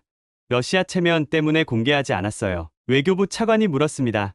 그럼 유럽은요? 프랑스, 영국, 이탈리아와 협력할 수도 있지 않습니까? 가능합니다. 하지만 저는 비교표를 띄웠습니다. 3가지 시나리오를 준비했습니다. 인도 자체 건조, 유럽 발주, 한국 협력. 나지브 장관이 몸을 앞으로 숙였어요. 보여주게. 저는 시나리오를 설명했습니다. 인도 자체 건조. 우리 조선소가 구축함 4척을 만드는데 8년에서 10년 걸립니다. 비용은 4만 5천 크로를 루피. 10년. 예, 그리고 전력화 시점은 7년에서 9년 후입니다. 너무 늦군. 유럽 발주는 어떻습니까? 프랑스나 이탈리아에서 만들면 5년에서 7년 걸립니다. 비용은 6만 2천 크로를 루피예요. 왜 그렇게 비싸지? 유럽 인건비가 높고 환율도 불리합니다. 게다가 기술 이전이 제한적이에요. 저는 세 번째 시나리오를 보여줬습니다. 한국 협력. 2년에서 3년이면 함정을 받을 수 있습니다. 비용은 3만 4천 크로를 루피. 그리고 전력화는 2년 반 후입니다. 라지브 장관이 표를 뚫어지게 봤어요. 비용이 절반이고 시간도 절반이라고? 예, 장관님, 이거 사기 아닌가? 너무 좋은데? 사기가 아닙니다. 한국 조선업의 효율성이에요. 저는 추가 설명을 했습니다. 한국 조선소는 자동화율이 높고 숙련 인력이 많습니다. 그래서 빠르고 싸게 만들 수 있어요. 외교부 차관이 회의적으로 말했습니다. 하지만 품질은요? 싸고 빠르면 품질이 떨어지는 게 아닙니까? 아닙니다. 저는 폴란드와 호주 사례를 보여줬어요. 폴란드 해군과 호주 해군의 평가입니다. 한국산 함정의 품질이 유럽산과 동등하거나 더 좋다고 했어요. 정말인가? 폴란드는 나토 회원국입니다. 유럽 무기를 쓰는 게 자연스러운 나라예요. 그런데도 한국을 택했습니다. 품질 때문이에요. 라지브 장관이 고개를 끄덕였습니다. 일리가 있군. 저는 가장 중요한 논점으로 넘어갔어요. 장관님, 중국은 18개월 후에 인도양에 진출합니다. 18개월? 예, 위성사진 분석 결과입니다. 중국이 3곳의 해군기지를 동시에 완공하는 시점이에요. 저는 위성 사진을 보여줬습니다. 스리랑카 한반토타, 파키스탄 과다르, 미얀마 차우퓨, 여기서 동시에 중국 함대가 나오면 인도양은 중국 바다가 됩니다. 라지브 장관의 얼굴이 심각해졌어요. 그럼 우리는 18개월 안에 대응 전력을 갖춰야 합니다. 우리 조선소로는 불가능해요. 10년 걸리니까. 유럽도 늦어요. 7년이니까 한국만 가능하다는 건가? 예, 장관님, 2년 반이면 첫 탐정이 옵니다. 중국보다 빨라요. 외교부 차관이 다른 우려를 제기했습니다. 하지만 한국을 믿을 수 있습니까? 한국은 중국과 경제적으로 긴밀한데 정작 위기 때 우리를 도울까요? 좋은 질문입니다. 저는 준비한 답변을 꺼냈어요. 한국의 원유 수입 78%가 중동에서 옵니다. 전부 인도양을 거쳐요. 인도양이 막히면 한국 경제가 석 달 안에 마비됩니다. 그렇게까지? 예, 한국은 우리보다 더 절실합니다. 인도양이 안정되어야 한국이 사니까요. 저는 핵심을 찔렀습니다. 한국이 우리를 배신할 이유가 없어요. 인도양에서 중국이 강해지면 한국도 죽습니다. 우리는 같은 배를 탄 겁니다. 라지브 장관이 창밖을 바라봤습니다. 오랜 침묵이 흘렀어요. 중령, 정치적 반발은 어떻게 감당할 건가? 장관님께서 결단을 내려주셔야 합니다. 야당이 공격할 텐데, 하지만 결과가 증명할 겁니다. 2년 후, 우리 함정이 인도양을 지킬 때 누가 뭐라고 하겠습니까? 아디트야 제도께서 힘을 실어주셨어요. 장관님, 군인으로서 말씀드립니다. 이건 선택이 아니라 필수예요. 한국과 협력하지 않으면 우리는 인도양을 잃습니다. 라지브 장관이 고민에 잠겼습니다. 조건이 있네. 말씀하십시오. 첫째, 극비로 진행하게. 언론에 새 나가면 모두 끝이야. 알겠습니다. 둘째, 러시아에 먼저 설명하게. 우리가 배신하는 게 아니라고. 외교부에서 하시겠습니까? 외교부 차관이 고개를 끄덕였어요. 제가 모스크바 라인을 통해 사전 조율하겠습니다. 셋째, 라지브 장관이 저를 똑바로 바라봤어요. 이게 실패하면 자네 경력은 끝이야. 그리고 나도 정치 생명이 끝나고. 각오하게 감수하겠습니다, 장관님. 라지브 장관이 한숨을 쉬었습니다. 좋아, 한국과 접촉을 시작하게. 하지만 공식 채널은 아직 아니야. 비공식으로 탐색하게. 감사합니다, 장관님. 감사는 일러. 성공하고 나서 하게. 저희는 장관실을 나왔습니다. 복도에서 아디트야, 제독께서 제 어깨를 두드리셨어요. 첫 관문을 넘었네. 예, 제독님. 하지만 이제부터가 진짜야. 한국과 실제로 협상해야 하니까. 준비되어 있습니다. 제독님이 미소 지으셨어요. 자네 같은 젊은 장교 때문에 인도 해군이 희망이 있어. 저는 가슴이 뜨거워졌습니다. 하지만 동시에 무거운 책임감도 느꼈어요. 이제 한국과의 협상이 남았습니다. 인도양의 미래가 걸린 협상이었어요. 3주 후 서울에서 연락이 왔습니다. 한국 국방부가 비공식 협의를 제안했어요. 아디트야 제독님과 저 그리고 국방구매국장이 서울로 날아갔습니다. 극비 출장이었어요. 인천공항에 도착했을 때 저는 긴장했습니다. 처음 밟는 한국 땅이었거든요. 한국 국방부 차관이 우리를 맞았습니다. 용산 국방부 청사로 이동했어요. 회의실에 들어서자 한국 측 대표단이 기다리고 있었습니다. 국방부 차관, 방위사업청장, 현대중공업 사장, 어서 오십시오. 제독님, 악수가 오갔습니다. 분위기는 우호적이었어요. 한국 국방부 차관이 입을 열었습니다. 제동님, 인도 해군의 고민을 이해합니다. 우리도 비슷한 경험을 했거든요. 어떤 경험 말입니까? 1990년대, 우리는 약했습니다. 잠수함도 없었고 구축함도 변변찮았어요. 그때 우리도 선택해야 했죠. 자존심을 지킬 것인가, 빨리 강해질 것인가. 아디트야 제도께서 관심을 보이셨어요. 어떻게 하셨습니까? 둘 다 택했습니다. 둘 다요? 예, 독일한테 잠수함 기술을 배웠어요. 하지만 단순히 사기만 한 게 아니라 기술 이전을 받았습니다. 그리고 우리 것으로 만들었죠. 한국 차관이 자료를 보여줬어요. 처음엔 독일 설계 그대로 만들었습니다. 장보고 1형이죠. 하지만 2형, 3형으로 가면서 점점 우리 기술을 넣었어요. 이제 장보고 3형은 순수 한국 기술입니다. 얼마나 걸렸습니까? 20년입니다. 하지만 혼자 했으면 40년 걸렸을 겁니다. 아디트야 제도께서 고개를 끄덕이셨어요. 우리도 그 길을 가고 싶습니다. 그래서 우리가 제안을 준비했습니다. 한국 차관이 제안서를 펼쳤어요. 1단계, 긴급 전력 제공, 광개 토대왕급 개량형 구축함 2척을 18개월 안에 인도합니다. 2척만으로 충분합니까? 일단 시작입니다. 추가로 잠수함 2척과 보급함 4척을 24개월 안에 드리겠습니다. 저는 계산했어요. 총 8척이었습니다. 2단계, 기술협력. 한국 차관이 다음 페이지를 넘겼습니다. 한국 기술진 200명을 인도 조선소에 파견합니다. 3년간 인도 기술자들을 교육하고 조선소를 현대화합니다. 비용은 함정 가격에 포함입니다. 별도 비용 없어요. 국방 구매국장이 놀랐습니다. 무료로요? 우리 투자입니다. 인도 조선소가 발전해야 우리도 장기적으로 이익이거든요. 어떻게? 인도가 함정을 계속 만들면 우리 부품을 계속 사니까요. 레이더, 엔진, 무기 체계, 이게 더 큰 시장입니다. 아디트야 제도께서 감탄하셨어요. 장기적 안목이군요. 3단계, 공동 개발입니다. 한국 차관이 핵심으로 들어갔어요. 인도양 특화 차기 구축함을 같이 설계합니다. 한국 기술에 인도 요구사항을 넣는 거죠. 예를 들면 인도양은 고온 고습입니다. 그에 맞는 냉각 시스템, 부식 방지 코팅, 장거리 항해 능력, 인도 해군이 원하는 걸 다 넣습니다. 그럼 인도형 구축함이 되는 건가요? 맞습니다. 설계부터 인도가 참여하니까요. 저는 질문했습니다. 생산은 어떻게 됩니까? 4단계입니다. 한국 차관이 마지막 페이지를 펼쳤어요. 생산을 나눕니다. 한국이 40%, 인도가 60%, 인도 조선소에서 더 많이 만드는 겁니다. 왜 우리한테 더 많이 줍니까? 인도 조선소를 살리기 위해서죠. 일자리도 만들고 기술도 축적하고. 그럼 한국은 손해 아닙니까? 아닙니다. 우리는 해외 시장을 얻는 거예요. 인도가 강해지면 동남아 국가들도 관심을 가질 겁니다. 인도가 쓰는 함정이니까요. 아디트야 제도께서 잠시 생각하셨어요. 차관님, 솔직히 물어보겠습니다. 한국은 왜 이렇게까지 합니까? 이건 단순한 무기 판매가 아닌데요. 한국 차관이 진지하게 대답했습니다. 제동님, 한국은 인도양이 필요합니다. 우리 원유의 78%가 인도양을 거쳐요. 인도양이 불안하면 한국 경제가 무너집니다. 그래서 인도를 돕겠다는 건가요? 돕는 게 아니라 함께하는 겁니다. 인도가 인도양을 지켜주면 한국이 안전해요. 우리는 파트너입니다. 한국 차관이 지도를 펼쳤어요. 중국을 보십시오. 중국은 동쪽으로 확장하고 남쪽으로 확장하고 서쪽으로도 확장합니다. 한국 혼자서는 막을 수 없어요.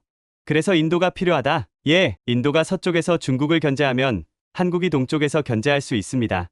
중국은 양면 전선을 감당 못해요. 아디트야 제도께서 고개를 끄덕이셨어요. 이해했습니다. 전략적 파트너십이군요. 정확합니다. 회의가 계속됐습니다. 세부 조건들을 논의했어요. 가격, 납기, 기술 이전 범위, 교육 프로그램. 점심시간이 됐습니다. 한국 측이 식사를 준비했어요. 식사 중에 현대중공업 사장이 말했습니다. 제동님, 내일 시간 있으십니까? 울산 조선소를 보여드리고 싶은데요. 조선소를요? 예. 직접 보시면 이해가 빠를 겁니다. 우리가 어떻게 함정을 만드는지. 아디트야 제도께서 저를 보셨어요. 저는 고개를 끄덕였습니다. 좋습니다. 가보죠. 다음날 우리는 울산으로 갔습니다. 현대중공업 조선소는 상상을 초월했어요. 거대한 도크 6개가 나란히 있었습니다. 각 도크에서 함정들이 동시에 건조되고 있었어요. 저기 보이는 게 인도네시아 해군 잠수함입니다. 사장이 가리켰어요. 그 옆은 폴란드 호위함이고요. 저쪽은 호주 보급함입니다. 동시에 이렇게 많이 우리 조선소는 연간 군함 12척을 건조할 수 있습니다. 아디트야 제도께서 놀라셨어요. 12척. 우리는 건조 중인 구축함 안으로 들어갔습니다.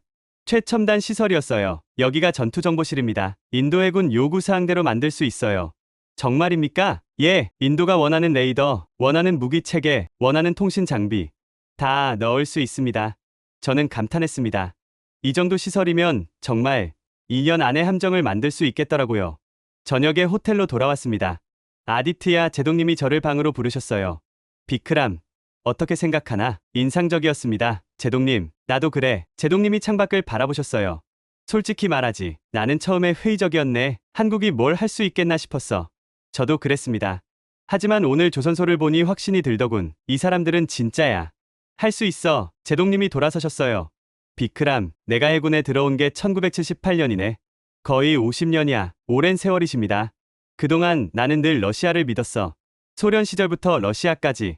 그들이 우리 친구라고 생각했지. 제동님의 목소리가 떨렸습니다. 하지만 이제 시대가 바뀌었어. 러시아는 우리를 도울 수 없어. 그리고 새로운 친구가 나타났지. 한국 말씀이십니까? 그래, 한국은 우리와 이해관계가 맞아.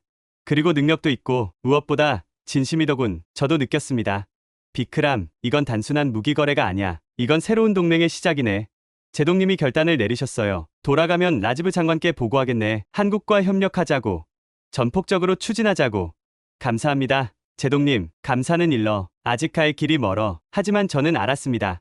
가장 큰 산을 넘었다는 것을. 아디트야 제동님이 확신하셨으니까요. 서울에서 돌아온 지 일주일 후 뉴델리에서 확대 회의가 열렸습니다. 참석자는 라지브 국방장관, 아디트야 제독 외교부 차관, 총리실 안보보좌관, 그리고 저였어요. 라지브 장관이 회의를 시작했습니다. 제독, 서울에서 어땠습니까? 긍정적이었습니다. 장관님, 아디트야 제독께서 보고서를 펼치셨어요. 한국은 진지합니다. 단순히 무기를 팔려는 게 아니라 장기적 파트너십을 원해요. 구체적으로 함정 8척을 3년 안에 줍니다. 동시에 우리 조선소를 현대화하고 기술을 이전해요. 그리고 차기 함정을 공동 개발합니다. 총리실 안보보좌관이 끼어들었습니다. 비용은 얼마나 됩니까? 총 42억 달러입니다. 42억, 유럽산보다 거의 절반입니다. 그리고 납기도 절반이에요. 외교부 차관이 우려를 표했습니다. 하지만 정치적 파장이 문제 아닙니까?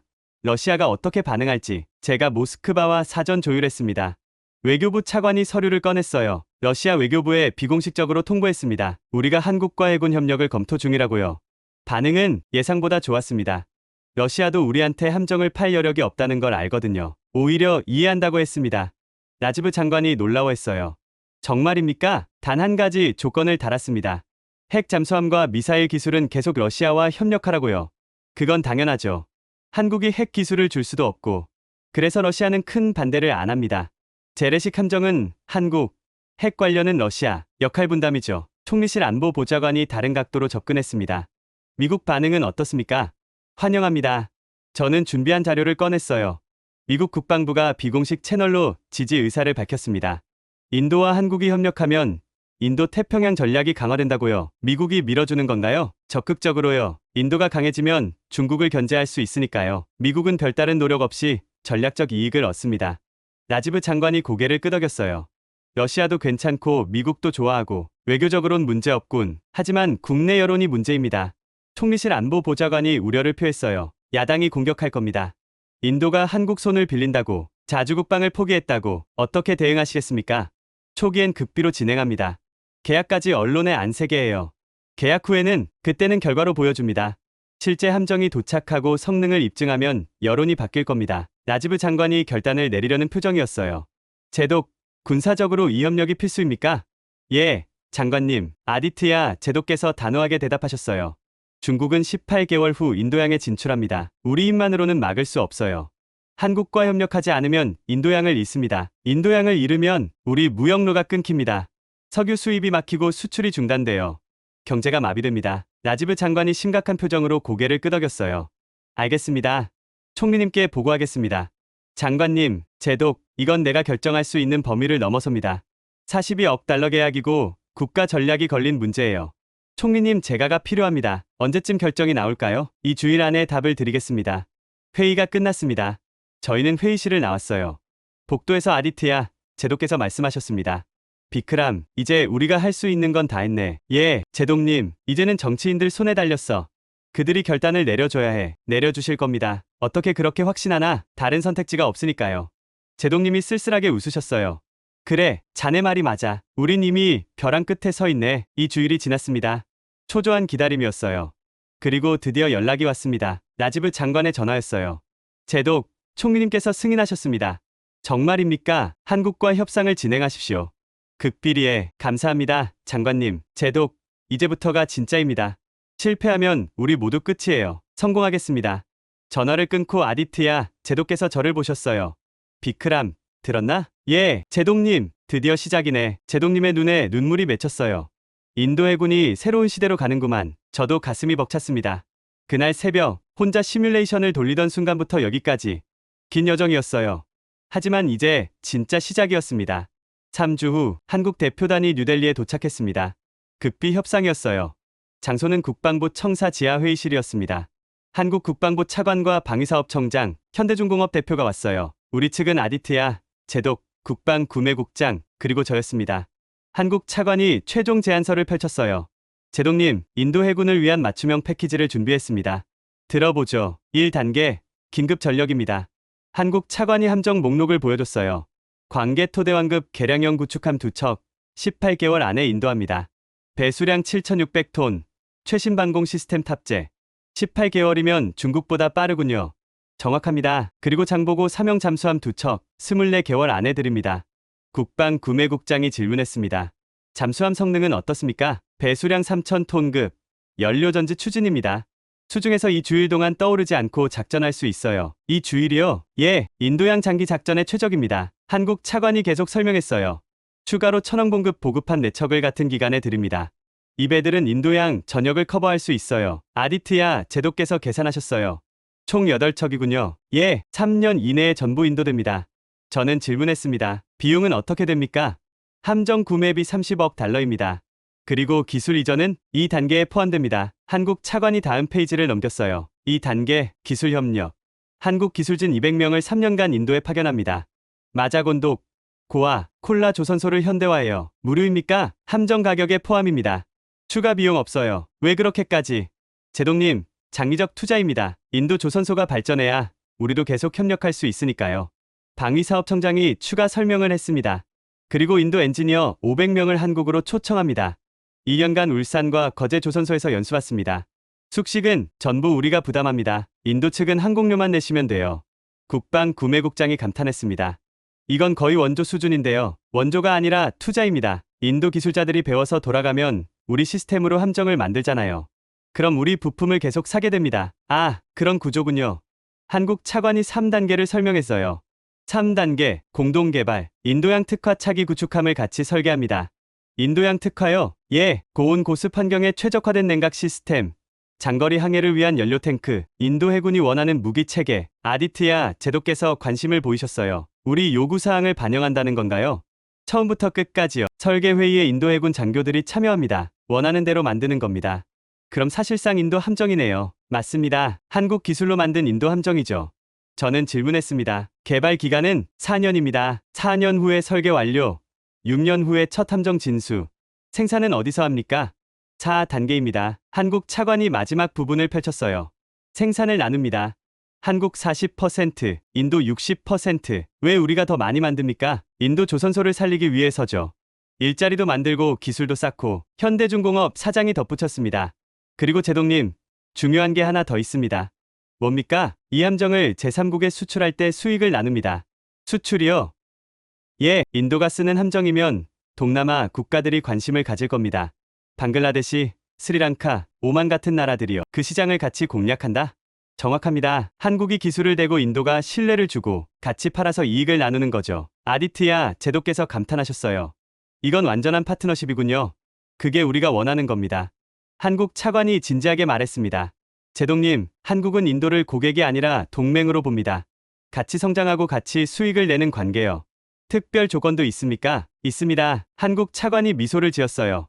인도가 한국산 원유, 운송선 10척을 발주하면 함정 가격을 10% 깎아드립니다. 원유 운송선요? 예, 인도도 원유를 수입하잖아요. 그 배를 한국에서 만들어 드리겠습니다. 창업용 선박이니까 더 쌉니다. 국방구매국장이 계산했어요. 그럼 총 비용이 10% 할인하면 38억 달러입니다. 그리고 원유 운송선까지 포함해서 42억 달러. 원래 예산 그대로네요. 예산 안에서 함정도 얻고 운송선도 얻는 겁니다. 아디트야, 제독께서 고개를 끄덕이셨어요. 좋습니다. 이 제안을 받아들이겠습니다. 감사합니다. 제동님, 하지만 조건이 있습니다. 말씀하십시오. 첫째, 기술 이전은 완전해야 합니다. 블랙박스 없이 전부 공개해야 해요. 물론입니다. 모든 설계도, 모든 기술, 모든 매뉴얼을 드립니다. 둘째, 납기를 지켜야 합니다. 18개월 안에 첫 함정이 와야 해요. 계약서에 명시하겠습니다. 지연 시 페널티도 받겠습니다. 셋째, 정비 부품은 인도에서 생산할 수 있어야 합니다. 당연합니다. 그래서 기술 이전하는 거예요. 인도가 직접 부품을 만들 수 있게 아디트야 제도께서 만족스러워 하셨어요. 좋습니다. 계약서 초안을 만들어 보시죠. 일주일 안에 드리겠습니다. 회의가 끝났습니다. 한국 대표단과 악수를 나눴어요. 한국 차관이 제 손을 잡으며 말했습니다. 인도양의 미래가 당신 손에 달렸어요. 감사합니다. 인도양의 미래가 당신 손에 달렸어요. 우리도 최선을 다하겠습니다. 한국 대표단이 떠난 후 아디트야 제도께서 저를 보셨어요. 비크람, 드디어 여기까지 왔구만. 예, 제동님, 그날 새벽 시뮬레이션 돌리던 자네를 생각하면 감회가 새롭네. 저도 그렇습니다. 이제 정말 시작이야. 계약하고 함정 받고 훈련하고 할 일이 산더미네. 해내겠습니다. 제동님이 제 어깨를 두드리셨어요. 자네 덕분이야, 비크람. 인도 해군이 자네를 기억할 거네. 저는 뜨거운 감정이 올라왔습니다. 하지만 아직 끝이 아니었어요. 계약까지, 그리고 실제 함정이 도착할 때까지 긴장의 끈을 놓을 수 없었습니다. 계약 서명식 전날 밤이었습니다. 아디트야 제도께서 저를 집무실로 부르셨어요. 시간은 밤 10시가 넘었습니다. 들어오게, 비크람. 제동님은 창가에 서 계셨어요. 뭄바이 밤바다가 보였습니다. 앉게. 저는 소파에 앉았습니다. 제동님은 오랫동안 창밖을 바라보셨어요. 비크람, 내가 자네 나이였을 때 이야기를 해줄까 하네. 말씀하십시오. 제동님. 제동님이 돌아서셨습니다. 눈가가 촉촉했어요. 1971년 나는 12살이었네. 제3차 인도 파키스탄 전쟁이 터졌지. 배우셨습니다. 책으로 배운 거랑 직접 겪은 건 다르네. 제동님이 소파에 앉으셨어요. 당시 우리는 절망적이었어. 파키스탄과 전쟁 중인데 미국이 우릴 위협했거든. 미국이요? 미국 7함대가 벵골만으로 오고 있었네. 엔터프라이즈 항모 전단이었어. 우릴 압박하기 위해서였지. 제동님의 목소리가 떨렸습니다. 온 나라가 공포에 떨었네. 미국 항모라니. 우리가 어떻게 막나. 모두가 전쟁에서 질 거라고 생각했어. 하지만 이겼지 않습니까? 소련 덕분이었네. 제동님이 오랜 기억을 떠올리셨어요. 소련 해군이 왔어. 부대가 인도양에 진입했지. 그리고 미국 항모를 추적했네. 수중에서 말이야. 그게 효과가 있었습니까? 미국이 물러났어. 소련이 진짜로 개입할 거라는 걸 알았거든. 제3차 세계대전까지 갈 수 있었지. 제동님이 저를 바라보셨어요. 그래서 인도는 소련을 잊지 못하네. 그들이 우릴 구해줬거든. 우리가 가장 약했을 때. 제동님, 그 후로 나는 평생 러시아를 믿었네. 해군에 들어가서도 러시아 함정만 탔어. 크리바급, 타러르급, 킬로급. 전부 러시아였지. 제동님의 눈에 눈물이 맺혔어요. 러시아는 우리의 친구였네. 미국이 우릴 버렸을 때 손을 내민 유일한 나라였어. 저는 조용히 들었습니다. 그런데 비크람. 제동님이 깊은 한숨을 쉬셨어요. 시대가 바뀌었네. 소련은 무너졌고 러시아는 약해졌어. 이제 그들은 우릴 도울 수 없지. 제동님, 러시아를 버리는 게 아닙니다. 알아. 머리로는 알아. 하지만 가슴이 받아들이질 않더군. 제동님이 책상 서랍을 여셨어요. 낡은 사진 한 장을 꺼내셨습니다. 이게 1971년에 찍힌 소련 잠수함이네. 이 배가 우릴 구했어. 사진 속 잠수함은 세월의 흔적이 역력했습니다. 나는 평생 이 사진을 간직했네. 잊지 않기 위해서. 제동님, 하지만 오늘 자네 보고서를 읽으면서 깨달았어. 1971년의 소련이 지금은 한국인 거야. 제동님이 저를 똑바로 보셨어요. 도움을 줄 능력과 의지를 모두 가진 나라. 그리고 우리와 이해관계가 맞는 나라. 한국은 진심입니다. 서울에서 그걸 느꼈네. 그들은 우릴 고객이 아니라 파트너로 대했어. 존중했지. 제동님이 일어나 창가로 걸어가셨어요. 비크람, 늙는다는 건 이런 걸세. 평생 믿었던 것들을 하나씩 내려놓는 거야. 제동님은 옳은 결정을 하고 계십니다. 옳은 결정이 항상 쉬운 건 아니네. 때로는 뼈를 깎는 고통이 따르지. 제동님이 돌아서셨습니다. 하지만 내일 서명하겠네. 한국과의 계약을, 인도 해군의 미래를 위해서. 제동님, 역사가 제동님을 기억할 겁니다. 역사는 모르겠네. 다만 내 양심에 떳떳하고 싶을 뿐이야. 제동님이 다시 사진을 보셨어요. 소련에게 미안하네. 하지만 이해해주겠지. 우리도 살아야 하니까. 저는 가슴이 먹먹했습니다. 제동님, 러시아와는 다른 분야에서 계속 협력합니다. 핵 잠수함, 우주 기술, 에너지. 러시아는 여전히 우리 파트너예요. 그래, 자네 말이 맞아. 이별이 아니라 새로운 시작이네. 제동님이 사진을 조심스럽게 서랍에 넣으셨어요. 1971년은 끝났네. 이제 새로운 시대가 시작되는 거야. 예, 제동님. 비크람, 자네는 이 새로운 시대의 설계자네. 자랑스럽게 생각하게. 감사합니다. 내일 서명식에 자네도 참석하게. 자네가 이 모든 걸 시작했으니까 영광입니다. 제동님, 저는 집무실을 나왔습니다. 복도를 걸으며 생각했어요. 제동님의 고민, 그 무게를, 과거에 대한 의리와 미래에 대한 책임, 그 사이에서 선택하는 게 얼마나 고통스러운지. 하지만 제동님은 옳은 선택을 하셨습니다. 인도를 위한 선택을. 내일이면 역사가 바뀝니다. 인도와 한국이 손을 잡는 날이에요. 다음날 오전 뉴델리 국방부 청사 지하 회의실이었습니다. 극비 서명식이었어요. 참석자는 최소한으로 제한됐습니다. 인도 측은 라지브 국방장관, 아디트야 제독 국방구매국장, 그리고 저였어요. 한국 측은 국방부 차관, 업청장, 현대중공업 사장이 왔습니다. 언론은 없었습니다. 사진기자도 없었어요. 오직 정부기록용 카메라 한 대뿐이었습니다. 라지브 장관이 입을 열었습니다. 오늘은 역사적인 날입니다. 인도와 한국이 해양안보 파트너십을 맺습니다. 한국 차관이 고개를 숙였어요. 인도의 신뢰에 감사드립니다. 한국은 책임감 있는 파트너가 되겠습니다. 약서가 두 부 준비돼 있었습니다. 한 부는 영어, 한 부는 한국어였어요. 라지브 장관이 먼저 서명했습니다. 천천히, 신중하게. 한국 차관이 그 다음으로 서명했어요. 계약이 성립되는 순간이었습니다. 축하합니다. 두 사람이 악수를 나눴어요. 플래시가 터졌습니다. 단 한 장의 사진만 찍혔어요. 아디트야 제독께서 일어나셨습니다. 장관님, 한 말씀 하겠습니다. 말씀하십시오. 제독, 오늘 우리가 서명한 건 단순한 계약서가 아닙니다. 이건 인도양의 미래를 위한 동맹입니다. 제독님의 목소리가 떨렸어요. 인도 해군은 오늘을 기억할 것입니다. 우리가 새로운 파트너를 만난 날로. 한국 차관도 일어났습니다. 제독님, 한국도 이날을 기억하겠습니다. 인도양에서 인도와 함께하게 된 날로. 방위사업청장이 계약서를 펼쳤어요. 주요 내용을 정리하겠습니다. 한국은 인도에 구축함 2척, 잠수함 2척, 보급함 4척을 3년 안에 공급합니다. 총 8척입니다. 동시에 기술진 200명을 파견하고 인도 엔지니어 500명을 교육합니다. 조선소 현대화도 포함됩니다. 4년 후에는 인도양 특화 차기 구축함을 공동 개발합니다. 생산은 한국 40%, 인도 60%로 나눕니다. 라지브 장관이 만족스러워했어요. 완벽합니다. 이제 실행만 남았군요. 첫 함정은 언제 옵니까? 18개월 후입니다. 중국이 인도양에 진출하기 전이군요. 정확합니다. 우리가 먼저 준비를 마칩니다. 한국 차관이 추가 설명을 했어요. 구축함 INS 아리아트는 곧 건조를 시작합니다. 인도 해군 장교들이 건조 과정을 참관할 수 있어요. 정말입니까? 예. 처음부터 끝까지 지켜보실 수 있습니다. 그래야 인도 기술자들이 배우니까요. 아디트야 제독께서 고개를 끄덕이셨어요. 좋습니다. 젊은 장교들을 보내겠습니다.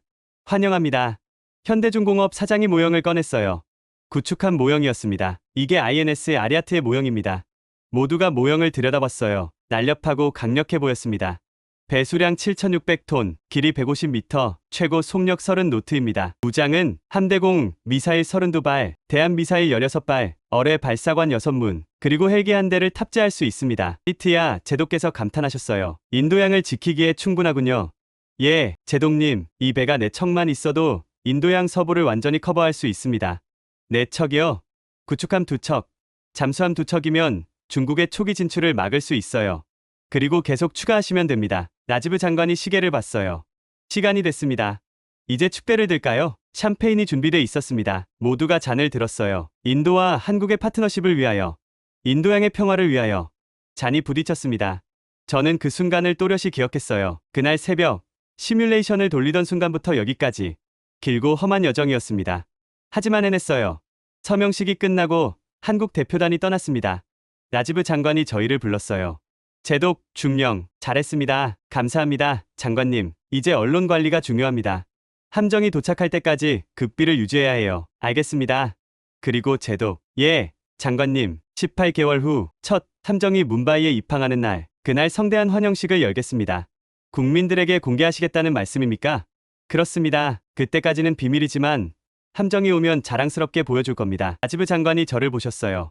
비크람 중령, 예, 장관님, 자네는 승진할 거네. 대령으로. 감사합니다. 당연한 일이야. 자네가 이 모든 걸 시작했으니까. 저는 가슴이 벅찼습니다. 그날 밤, 저는 뭄바이 해변을 걸었어요. 인도양이 잔잔하게 출렁였습니다. 18개월 후 이 바다로 한국 함정이 들어올 겁니다. 우리 함정으로. 그리고 인도양은 다시 우리 것이 될 거예요. 중국이 아니라. 서명식 2달 후 베이징 인민해방군 해군 사령부였습니다. 중국 해군 정보국장 천 제독이 긴급 보고서를 읽고 있었어요. 뭐라고? 인도가 한국과? 참모가 고개를 숙였습니다.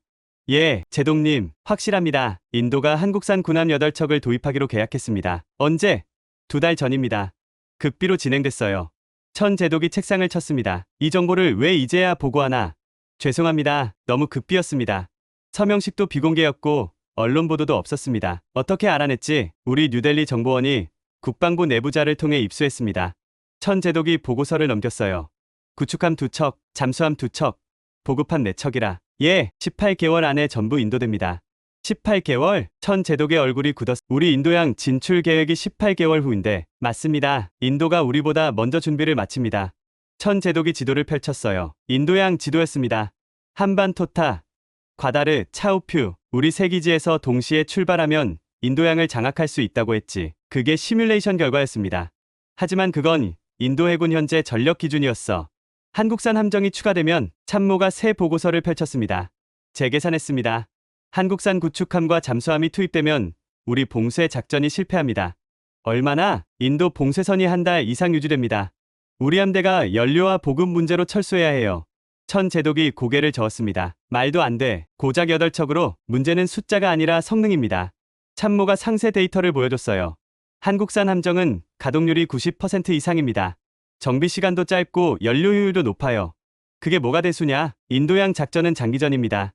짧으면 한 달, 길면 2달 이상 대치해야 해요. 가동률 차이가 결정적입니다. 천 제독이 의자에 기댔습니다.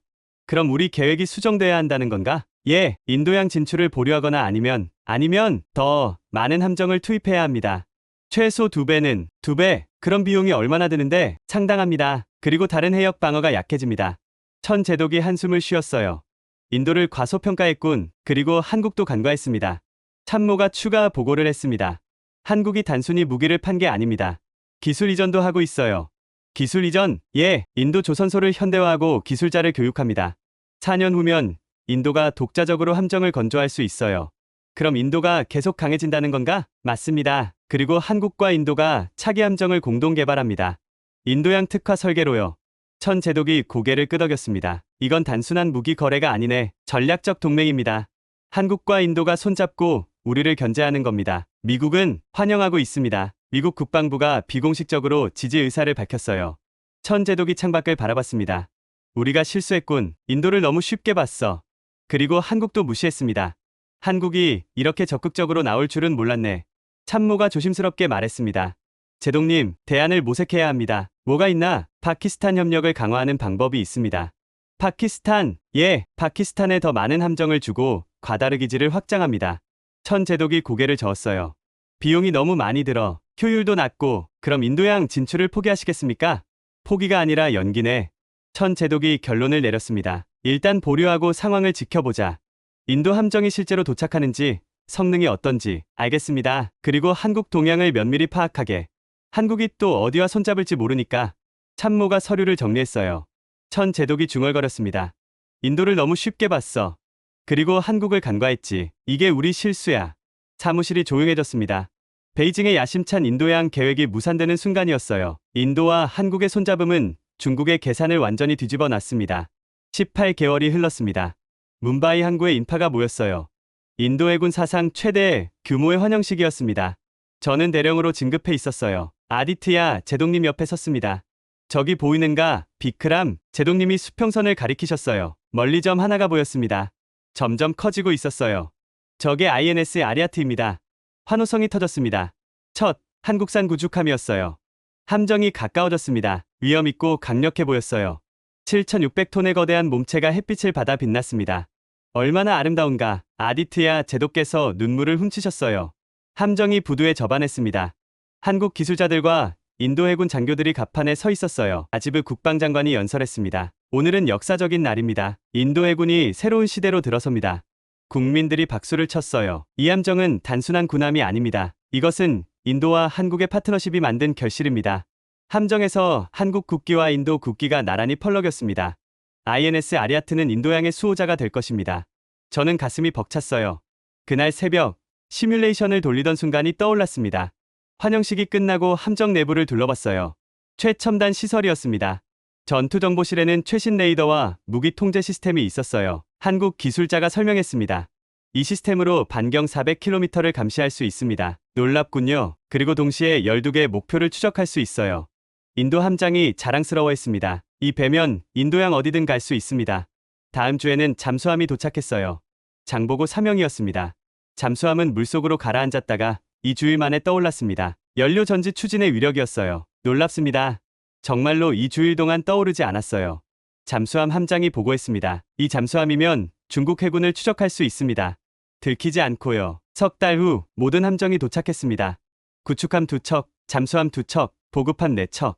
인도 해군은 완전히 달라져 있었어요. 아디트야 제독께서 첫 작전을 명령하셨습니다. 인도양 서부 초계 작전을 시작하라. 새 함정들이 출항했습니다. 위용당당했어요. 한 달 후 첫 성과가 나왔습니다. 제독님, 중국 정찰함을 포착했습니다. 어디서? 스리랑카 남쪽 200캐리입니다. 우리 아리아트가 추적 중입니다. 중국 반응은 철수하고 있습니다. 아디트야 제독께서 미소 지으셨어요. 효과가 있군. 중국은 더 이상 함부로 인도양에 들어오지 못했습니다. 인도 해군이 너무 강해졌거든요. 그 사이 한국 기술자들이 인도 조선소를 현대화했습니다. 마자곤 독 조선소를 방문했을 때 저는 놀랐어요. 완전히 바뀌어 있었습니다. 이게 자동 용접 로봇입니다. 한국 기술자가 설명했어요. 이걸로 용접 시간이 절반으로 줄었어요. 인도 기술자들이 새 장비를 능숙하게 다루고 있었습니다. 우리도 이제 할 수 있어요. 한 인도 기술자가 자랑스럽게 말했습니다. 한국 선생님들이 잘 가르쳐 주셔서요. 조선소장이 보고했습니다. 대령님, 이제 우리 조선소 건조 속도가 2배로 빨라졌습니다. 정말입니까? 예, 예전엔 구축함 한 척에 8년 걸렸는데 이제는 4년이면 됩니다. 절반이군요. 기술 이전 덕분입니다. 그리고 몇 년 후면 더 빨라질 겁니다. 1년 후 한국과 인도가 공동 개발한 차기 구축함 설계가 완료됐습니다. 인도양의 사자라는 뜻으로 INS 싱하라고 이름 붙였습니다. 설계자가 설명했어요. 인도양 고온 고습 환경에 최적화됐습니다. 장거리 작전 능력도 뛰어나고요. 아디트야 제독께서 만족하셨어요. 이게 우리 배네. 우리가 설계한. 예, 제독님. 한국 기술에 인도 요구사항을 넣었습니다. 언제 건조를 시작하나? 곧 시작합니다. 그리고 절반은 인도에서 만듭니다. 우리 조선소에서. 예. 마자곤 독과 고아, 조선소에서요. 제독님이 감격하셨어요. 드디어 우리도 세계 수준 함정을 만드는구만. 동남아 국가들이 관심을 보이기 시작했습니다. 방글라데시 해군 참모총장이 뭄바이를 방문했어요. 인도가 쓰는 함정이라면 믿을 수 있습니다. 우리도 도입하고 싶습니다. 한국과 상의해 보시죠. 같이 가실 수 있습니까? 물론입니다. 인도와 한국이 공동으로 방글라데시에 함정을 수출하기로 했습니다. 이익은 반반씩 나눴어요. 이게 진짜 파트너십입니다. 아디트야 제독께서 말씀하셨어요. 같이 만들고 같이 팔고 같이 이익을 나눈다. 인도양은 완전히 바뀌었습니다. 중국의 팽창이 멈췄고 인도가 중심이 됐어요. 그리고 그 옆에 한국이 있었습니다. 2년 후 저는 서울에 있었습니다. 한국 국방부 초청으로 온 거였어요. 이제 저는 준장이었습니다. 준장님, 환영합니다. 한국 국방부 차관이 악수를 청했어요. 초대해 주셔서 감사합니다. 울산 조선소를 보여드리고 싶습니다. 특별한 게 있거든요. 다음날 울산으로 갔습니다. 거대한 도크에 함정 한 척이 떠 있었어요. 저게 뭡니까? INS 비샬입니다. 인도 해군 추가 한국산 구축함이에요. 하지만 특이한 점이 있었습니다. 저기 인도 국기가 맞습니다. 이 배는 인도에서 만든 부분이 60%예요. 조선소장이 설명했어요. 인도 조선소에서 만든 모듈을 여기로 가져와서 조립했습니다. 정말입니까? 예, 이제 인도도 우리와 동등한 파트너예요. 도크 옆에는 한국 기술자와 인도 기술자가 함께 일하고 있었습니다. 저 사람들 보세요. 조선소장이 가리켰어요. 한국 기술자가 인도 기술자한테 배우고 있습니다. 배운다고요? 예, 인도가 개발한 냉각 시스템이 우리보다 나아요. 고온 환경에 최적화돼 있거든요. 그럼 이제 인도가 한국을 가르치는 겁니까? 그렇습니다. 진짜 파트너십이죠. 저녁에 호텔에서 한국 차관과 식사했습니다. 준장님, 솔직히 말씀드리겠습니다. 편하게 말씀하세요. 처음에 우리는 인도에 무기를 팔려고 했어요. 단순한 장사였죠. 그랬겠죠. 하지만 이제는 다릅니다. 인도는 우리 파트너예요. 없어서는 안 될. 어떤 의미로요? 인도가 인도양을 지켜줘서 한국이 안전합니다. 우리 원유가 안전하게 들어오고 수출도 원활해요. 차관이 진지하게 말했습니다. 그리고 무엇보다 인도와 함께 성장하고 있어요. 기술도 나누고 시장도 키우고 한국도 인도가 필요하다는 말씀이시군요. 절실합니다. 인도 없이는 한국도 없어요. 저는 감동했습니다. 일주일 후 뭄바이로 돌아왔습니다. 아디트야 제독님이 은퇴를 앞두고 계셨어요. 비크람, 아니 준장. 서울은 어땠나? 인상적이었습니다. 제독님, 뭐가? 한국 사람들이 우리를 진심으로 대하더군요. 동등한 파트너로. 제동님이 미소 지으셨어요. 그래, 그게 우리가 원했던 거지. 제동님, 그날 새벽 기억하십니까? 제가 시뮬레이션 결과를 가지고 갔을 때. 기억하고 말고 그때 제동님이 결단을 내려주셨죠. 한국과 협력하자고. 제동님이 바다를 바라보셨어요. 내가 옳은 결정을 했나 보군. 최고의 결정이었습니다. 비크람. 아니, 준장. 이제 자네가 이끌어야 해. 제동님, 나는 은퇴 안 해. 하지만 자네는 계속 나아가야 해. 인도와 한국의 파트너십을 더욱 강하게. 명심하겠습니다. 제동님이 제 어깨를 두드리셨어요. 자네가 역사를 만들었네. 자랑스럽게 생각하게. 저는 뭄바이 항구를 내려다봤습니다. 한국산 함정들이 위풍당당하게 정박해 있었어요. 그날 새벽, 저는 단지 시뮬레이션을 돌렸을 뿐입니다. 하지만 그 시뮬레이션이 두 나라의 운명을 바꿨어요. 강대국이 설계한 판에서 벗어나는 방법은 하나였습니다. 우리끼리 새로운 판을 만드는 것. 한국과 인도가 그걸 증명했습니다. 인도양의 열쇠는 한국이 쥐고 있었고 한국의 미래는 인도양에 있었습니다. 우리는 서로의 답이었습니다. 지금까지 인도 해군 비크람 준장의 이야기 어떠셨나요? 단 하나의 시뮬레이션이 두 나라의 운명을 바꿨습니다. 인도는 인도양을 지킬 힘을 얻었고 한국은 새로운 동맹을 얻었습니다. 중국의 팽창을 막은 건 미국이 아니었습니다. 인도와 한국이었어요. 중견국끼리 손잡으면 판도를 바꿀 수 있다는 걸 보여줬습니다. 한국의 조선 기술과 인도의 전략적 위치가 만나 인도양의 새로운 질서를 만들었습니다. 이 영상이 도움이 되셨다면 좋아요와 구독 버튼을 눌러주세요. 그리고 한국의 숨은 힘을 널리 알리기 위해 이 영상을 공유해 주시기 바랍니다.